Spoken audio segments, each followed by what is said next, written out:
نحمده ونصلي على رسوله الكريم أما بعد فقد قال الله تبارك وتعالى في الكلام المجيد والفرقان الحميد فأعوذ بالله من الشيطان الرجيم بسم الله الرحمن الرحيم وذكر فإن الذكرى تنفع المؤمنين صدق الله مولانا العظيم. میرے محترم بھائیوں، دوستوں اور بزرگوں، چند باتیں آپ کی خدمت میں عرض کرنی ہے. سب سے پہلی بات تو یہ ہے کہ اللہ تعالیٰ کی توفیق سے ہم 5 وقت فرض کی ادائیگی کے لیے مسجد میں آتے ہیں، لیکن نفس و شیطان ہمارے دشمن ہے.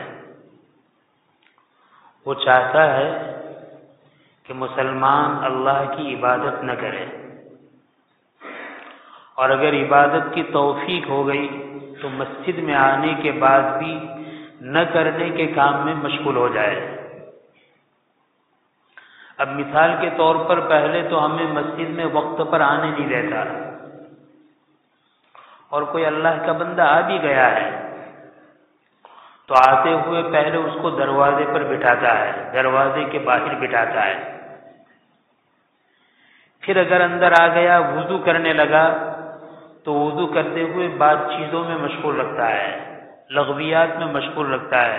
وضو کر رہے ہیں اور زور زور سے باتیں ہو رہی ہے. پھر اگر وضو کر لیا، اور خاص کر کے وہ نمازیں جن سے پہلے سنتیں غیر مؤکدہ اور نوافل ہے، تو پھر وہ ہمیں جماعت خانے میں آنے نہیں دیتا. باہر صحن میں آمدے میں بٹھائے رکھتا ہے.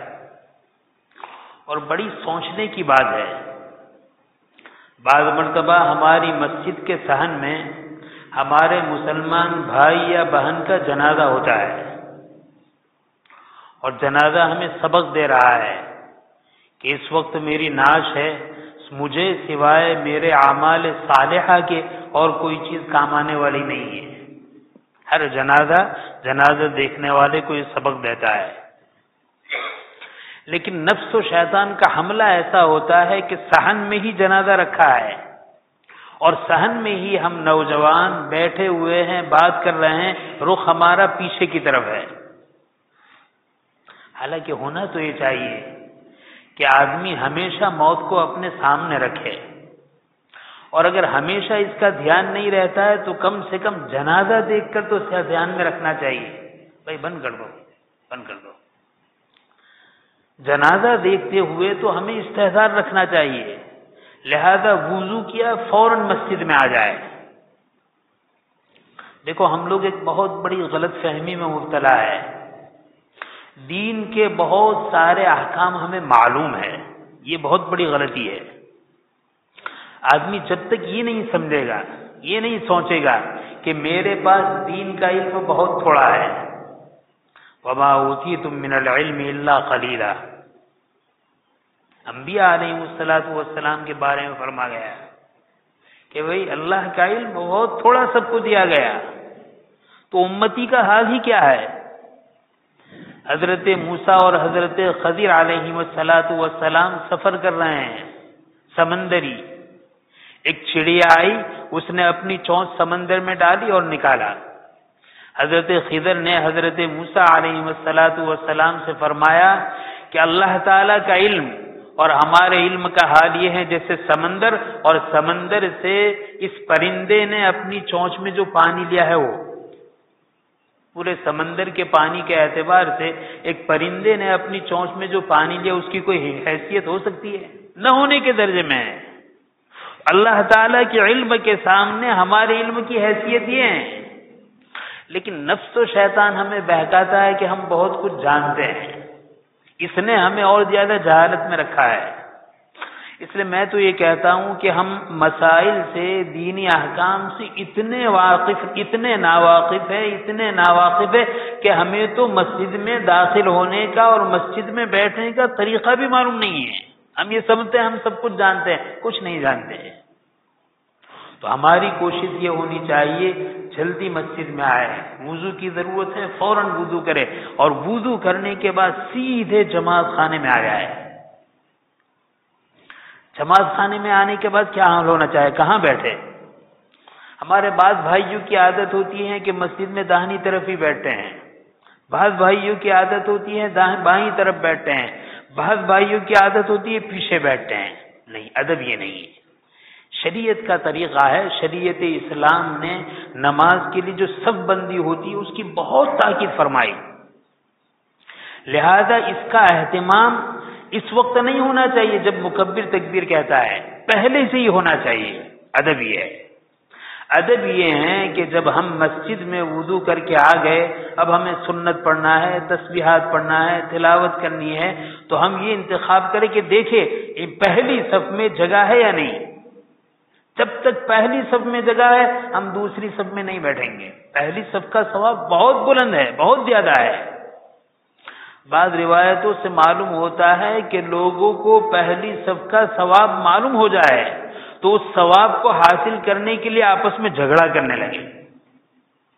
لہذا سب سے پہلے مسجد میں آنے والے ہمارے بھائی کوئی بھی نماز ہو، پہلے اس بات کا خیال رکھیں کہ پہلی صف میں جگہ ہے یا نہیں، ہم پہلی صف میں بیٹھیں گے۔ پھر دیکھیے مسجد میں امام صاحب کی یا محراب کی داہنی طرف زیادہ جگہ ہے یا بائیں طرف زیادہ جگہ ہے؟ مسئلہ یہ ہے کہ جس طرف زیادہ جگہ ہو وہاں بیٹھے۔ دائیں طرف جگہ زیادہ ہے، بائیں طرف کم ہے، ہمیں داہنی طرف بیٹھنا چاہیے۔ دائیں طرف جگہ زیادہ ہے، بائیں طرف کم ہے، ہمیں جس طرف جگہ زیادہ ہے وہاں بیٹھنا چاہیے، تاکہ جب ہم سب بنائیں تو ہماری سب بہت آسانی سے جلدی بچ جائے۔ یہ ترتیب ہے۔ نماز کھڑے ہوتے وقت یہ ترتیب نہیں ہے، مسجد میں آنے کے بعد بیٹھنے کی ترتیب یہ ہے کہ جب مسجد میں آئیں گے، مسجد میں آنے کے بعد بیٹھیں گے تو اس ترتیب سے بیٹھیں گے۔ پہلے پہلی صف کو پور کریں گے، بھریں گے، اس میں جس طرف زیادہ جگہ ہو بیٹھیں گے۔ عام طور پر ہم لوگ یہ سمجھتے ہیں کہ داہنی طرف بیٹھنے کی فضیلت بائیں طرف سے زیادہ ہے۔ مسئلہ یہ نہیں ہے، مسئلہ یہ ہے مثلا ایک ہی شخص ہے، وہ آ کر امام کے پیچھے بیٹھا ہے، اب دوسرا شخص آیا، دونوں طرف جگہ ہے، کوئی نہیں ہے، اس کے لیے بہتر اور افضل یہ ہے کہ وہ امام کی داہنی طرف بیٹھے۔ پھر تیسرا شخص آیا، اس کے لیے بہتر یہ ہے کہ امام کی بائیں طرف بیٹھے، تاکہ دونوں طرف سب برابر رہے۔ ایک طرف 10 آدمی بیٹھے ہوئے ہیں اور دوسرے طرف 2-4 آدمی بیٹھے، اب ضرورت اس طرح کہ بائیں طرف کم لوگ بیٹھے ہیں، ہم وہاں بیٹھیں گے پہلے سے ہی، تاکہ جیسے جیسے مصلی مسجد میں آتے جائے ہماری سب بنتی جائے۔ عام طور پر جب کسی کا جنازہ ہوتا ہے تو دیکھا جاتا ہے کہ بیچارے ہمارے بھائی غفلت سے صحن میں برآمدے میں بیٹھے رہتے ہیں، اور جب جماعت شروع ہوتی ہے تو تاکید پڑنی پڑتی ہے، بھئی یہاں آؤ، ادھر کھڑے رہو، ادھر کھڑے رہو۔ میں آپ سے کہتا ہوں کہ اگر کرکٹ کے گراؤنڈ میں کرکٹ چل رہا ہو اور وہاں کرسیاں رکھی ہو بیٹھنے کے لیے، آپ یقین مانیے سچے دل سے ہمیں کہنے پڑے گا کہ پہلی صف میں آ کر بیٹھو؟ کہنا پڑے گا؟ کبھی بھی نہیں۔ یا ہمیں یہ کہنا پڑے گا کہ ترتیب سے لائن سے بیٹھو؟ ہر ایک یہ چاہے گا کہ مجھے سب سے زیادہ قریب بیٹھ کر دیکھنے کا موقع ملے۔ اور اس سے بھونڈی مثال کے طور پر پکچر چل رہا ہے اور ہم پکچر دیکھ رہے ہیں، تو پکچر دیکھنے میں یہ نہیں کہا جائے گا آگے آ جاؤ، آگے آ جاؤ، بغیر کہیں ہم آگے آ جائیں گے، بلکہ دیکھیں گے کہاں سیٹ خالی ہے، جہاں سیٹ خالی ہو وہاں بیٹھیں گے۔ کیوں؟ تاکہ وہ کھیل، وہ پکچر ہم اچھی طرح دیکھ سکے۔ میرے بھائی، ہم مسلمانوں کے دلوں میں اگر پہلے صف کے اجر و ثواب کی اہمیت ہوتی، نبی کریم صلی اللہ علیہ وسلم کے ارشادات کی قدر ہوتی، پھر ہمیں کہنا نہیں پڑتا کہ آگے کی طرف بیٹھو، پھر ہم جگہ دیکھتے اور جگہ دیکھ کر فوراً آگے بیٹھ جاتے، تو ہر نماز میں۔ بلکہ میرا اپنا تجربہ ہے، 10 مرتبہ کہنے کے بعد بھی ہمارا حال یہ کہ ہماری جو عادت ہے یا بائیں طرف کھڑی رہنے کی یا دائیں طرف کھڑے رہنے کی، ہم اسی طرف بیٹھتے ہیں۔ پہلے بھی نماز کے قائم ہونے سے پہلے بھی سب بندی ہو جاتی ہے، پھر بھی نہیں، پہلے دیکھنا چاہیے کہ کس طرف لوگ کم ہیں، کس طرف لوگ زیادہ ہے، جس طرف لوگ کم ہو اگلی صف میں وہاں بیٹھنا چاہیے۔ یہ شریعت کی تعلیم۔ بعض مرتبہ ایسا ہوتا ہے کہ ہم ساتھیوں کے ساتھ بات چیت میں مشغول ہے اور مکبر تکبیر کہہ رہا ہے، اور تکبیر کے وقت بھی ہماری بات چالو ہے، جب تک ہماری بات پوری نہیں ہوگی ہم جماعت میں شریک نہیں ہوں گے۔ میرے بھائی، تکبیر اولا کا جو اجر و ثواب ہے، صف اولا کا جو اجر و ثواب ہے، تکبیر تحریمہ امام کے ساتھ کہنے کا جو ثواب ہے، ان ساری چیزوں سے نفس و شیطان مسجد میں آنے کے بعد ہمیں محروم کرتا ہے۔ اس کا احساس اس وقت ہمیں نہیں ہوگا، اس کا احساس تو اس وقت ہوگا جب ہماری موت واقع ہو جائے گی اور میدان محشر میں ہمیں نیکیوں کا پتہ چلے گا کہ نیکیاں کتنی قیمتی ہے۔ اس وقت پتہ چلے گا کہ ہم دنیا میں کتنی نیکی ضائع کر چکے، کتنی نیکی کھو چکے۔ پھر بعض مرتبہ ایسا ہوتا ہے، مکبر صاحب تکبیر کہہ رہے ہیں، 3 مصلی ادھر ہیں، 3 مصلی ادھر ہیں۔ اب ادھر آنے والا یہ نہیں چاہتا کہ میں کس طرف کھڑا رہوں، اس کی جہاں پہ عادت ہے وہیں تب کھڑا رہے گا، دوسری طرف لوگ آ کر پورا کر لیں گے۔ نہیں، یہ انتظار غلط ہے کہ لوگ آ کر پورا کریں گے۔ ترتیب میں مجھے کہاں کھڑا رہنا ہے، جس طرف مجھے کم ہے وہاں کھڑا، چاہے ہم اس طرف بیٹھے ہیں لیکن لوگ اس طرف ہیں تو ہمیں اس طرف آ کر بیٹھ جانا، کھڑا ہونا چاہیے۔ لوگ اس طرف زیادہ بیٹھے ہیں، اس طرف کم ہے، جب تکبیر ہو رہی ہے اس طرف کم ہے تو یہاں سے ادھر آ جانا چاہیے۔ یہ انتظار نہیں کرنا چاہیے کہ دوسرا آئے گا اور صفیں برابر ہو جائے گی۔ یہ تو ہم اپنے ہاتھوں اپنے نیکیوں کو ضائع کر رہے ہیں، اور مسجد میں آنے کے بعد خلاف اولا یا مکروہ کام کر رہے ہیں، یہ اچھی چیز نہیں ہے۔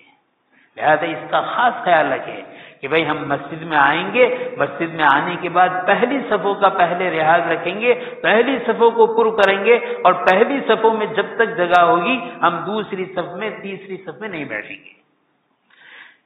نبی کریم صلی اللہ علیہ وسلم نے تو صفوں کی اتنی تاکید فرمائی کہ اگر صفوں کے درمیان تم آگے پیچھے کھڑے رہے، یعنی تم ترتیب سے لائن میں کھڑے نہیں رہے، کسی کا پیر پیچھے ہے کسی کا پیر آگے ہے، آگے پیچھے کھڑے رہے، تو دیکھنے کے اعتبار سے تمہارے دل آگے پیچھے ہو گئے، اس لیے کہ ایک کا دھڑ آگے ہے ایک کا دھڑ پیچھے ہے۔